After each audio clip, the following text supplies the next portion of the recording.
평우 변호사는 뭐 지난 15차 변론에서 당뇨 소동을 일으키지 네네네. 않았습니까? 법이 아닌 밥을 달라 네. 이렇게 해서 논란이 있었는데 어제 변론에서는 무려 100분 동안 필리버스터 변론을 했어요. 그렇죠. 어떤 발언들을 쏟아놨는지 먼저 한번 보시죠.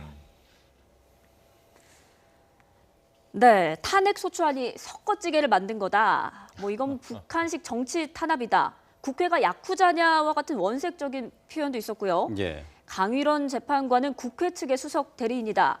그리고 뭐 여자 하나 놓고 법조계 엘리트들이 이러고 있다라면서 네. 뭐 여기서 여자 하나는 박근혜 대통령을 그렇죠, 치는 그렇죠. 것이죠. 예. 네, 이런 식의 발언을 하는 것. 그래서 네, 그 적절한가요? 전전날이죠. 이제 말씀하셨던 대로 처음 김평우 변호사가 등장해서 예. 자, 나 변론해야겠다. 그런데 당뇨가 있으니 뭐 음식을 좀 섭취하고 하겠다. 예. 근데 다음에 변론하게 해드리겠다. 오늘은 끝이다. 그런데 거기에서 이제 문제가 한번 터졌었죠. 그렇죠. 근데 이게 심상치가 않았어요, 조짐은. 그때 이제 이정미 어찌 보면 재판관 소장 권한 대행하고 이제 한번 마찰을 일으켰는데 네.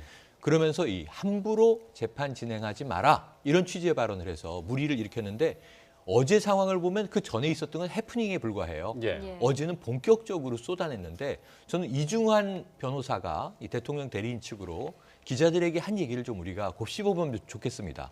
그러니까 대통령 출석 여부 관련해서 신문은 받지 않겠다. 최후 변론만 참석하겠다.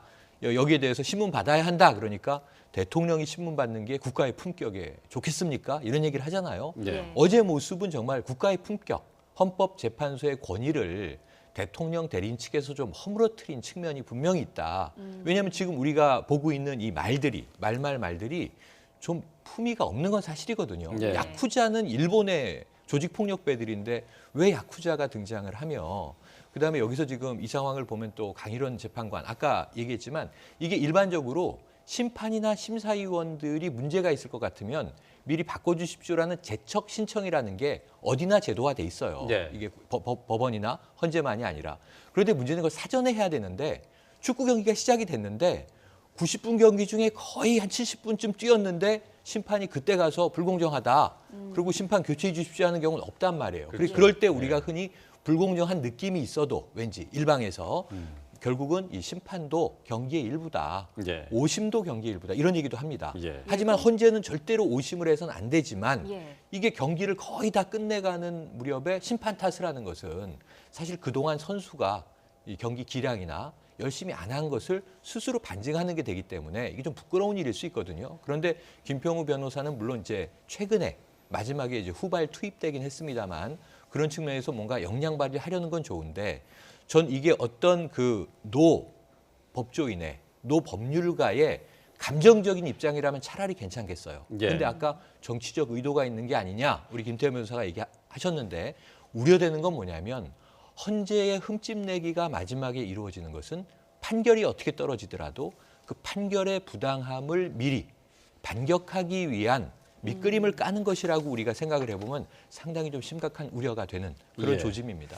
예, 어제 그 변론도 사실 3차례 중단이 되기도 그랬죠. 했습니다. 이정미 재판관 같은 경우 이제 법정 모욕, 재판부에 대한 모욕이다라는 언급을 3차례 또 했을 정도였는데 자, 이게 그 헌법재판관들에 대한 그 법정 모독죄에 해당되는 그런 것은 없습니까? 그러니까 이제 법정 모독죄로 볼 수도 있는데 이거를 이제 법정 모독죄로 하기는 헌재 입장에서도 굉장히 부담이 되는 측면이 있는 것이죠. 그러면 예. 또 이제 정당한 변론권의 침해다. 이러고 봐. 너 이게 법정 모독이라고 난 변론을 했는데 이게 역시 헌재가 다른 목적을 가지고 있구나. 이미 결론을 짜맞추고 우리 변론을 탄압하는 거 아니야. 아마 이런 쪽으로 다시 대통령 대리인단 측에 나올 수도 있기 때문에 예. 어제 상황 같은 경우에 제지는 할 수 있으나 그것은 이제 법정 모독죄를 하는 것은 헌재 입장에서 굉장히 부담이 있었을 거예요. 또 다른 시비거리가 생길 수 있으니까요. 예. 근데 이제 어제 이제 김평우 변호사 좀 변론을 제가 좀 말씀을 드리면 이건 뭐 탄핵 인용 기각 정치적인 거 다 빼고 제가 순수하게 이제 법리적으로 말씀만 드리는 겁니다. 어제 김평우 변호사 했던 그 절차적 위법성 문제들 그게 이제 간단하게 말하면 뭐냐면 야 검찰에서 만약에 형사재판 기소할 때 대부분 수사를 하고서는 기소하잖아. 근데 이것도 그런 거랑 비슷한 건데 국회에서 어느 정도 사실관계를 조사하고 소추를 하는 거지. 그 소추가 13가지 사유인데 그걸 하나하나 표결하는 게 미국처럼 해야 되는 건데 왜 우리는 하나로 뭉뚱그려서 했어 이런 얘기거든요. 예. 근데 이게 처음 나온 얘기는 아니에요. 그러니까 처음부터 그런 얘기는 있었죠. 있어. 13가지 그렇죠. 헌법과 예. 법률 위반을 지금 5가지로 줄여놓은 상황 아닙니까? 그래서 예. 예전에 그 모 신문의 원로 그 법학 그 법조인들이 광고 내지 않았습니까? 예. 거기 이제 김평호 변호사로 광고에 참가를 했는데 거기도 나온 얘기예요. 그러니까 제가 이 말씀 왜 드리냐면 그 김평호 변호사의 절차적 위법성에 대한 주장들 그게 헌재에서 받아들여지지 않을지는 저도 잘 모르겠습니다. 예. 저는 재판관이 아니니까요. 근데 다만 법조인으로서 충분히 문제를 제기할 수는 있어요. 이런 문제가 있다. 예. 그게 변론입니다. 예. 그런데 문제는 뭐냐면 그런 변론들을 이 탄핵 심판 초기부터 일관되게 논리적으로 법리적으로 근거를 대가면서 만약에 그런 변론들을 했다고 하게 되면 그것에 대해서 문제 삼는 사람은 없을 거예요. 예. 받아들여지지 않더라도. 예. 그런데 문제는 이제까지 그런 모습을 보이지 않고 시간 지연 작전 같은 것을 보이다가 어제 마지막에 이 얘기를 했고 또 하나 어제 이런 논리적인 변론만 하고 끝났으면 그게 1시간 반이 아니라 3시간 해도 문제가 없는데 예. 그 와중에서 굉장히 거친 언사들 뭐 내란이냐 뭐 피바람이 뭐 그런 얘기들 뭐 내란 얘기 그다음에 그 재판관을 향해서 국회의 어떤 대변인이냐 이런 어떤 언사들 이런 것들이 덧붙었기 때문에 김평호 변호사의 변론이 전반적으로 인정을 못 받게 된 거죠. 그래서 저는 예. 법조인의 한 사람으로서 좀 아쉬운 측면이 있어요. 그냥 논리적으로 변론만 하지 예. 왜 저런 다른 언사들을 붙여서 본인의 변론의 가치를 떨어뜨리냐. 저는 이런 시각으로 보고 예. 있어요. 예, 그러게 워낙 예상을 뛰어넘는 발언이 쏟아지다 보니까 김평호 변호사가 과연 누구인지 관심이 쏠리고 있거든요. 태극기 집회에 참석했던 모습이 있는데 영상으로 보겠습니다. 이 책을 읽히십시오. 이 책이 그들의 썩어빠진 영혼을 치유해 줄 것입니다. 제가 여기 계시는 존경하는 서석구 변호사님과 함께 박근혜 대통령님의 변호인단으로 참여했습니다. 가족도 없는 여자분 아닙니까? 대한민국의 남자들 부끄러워요, 부끄러워. 여자 대통령 하나 지켜드리지 못하는 대한민국의 남자들 자격이 없어요. 저 실컷 울었습니다.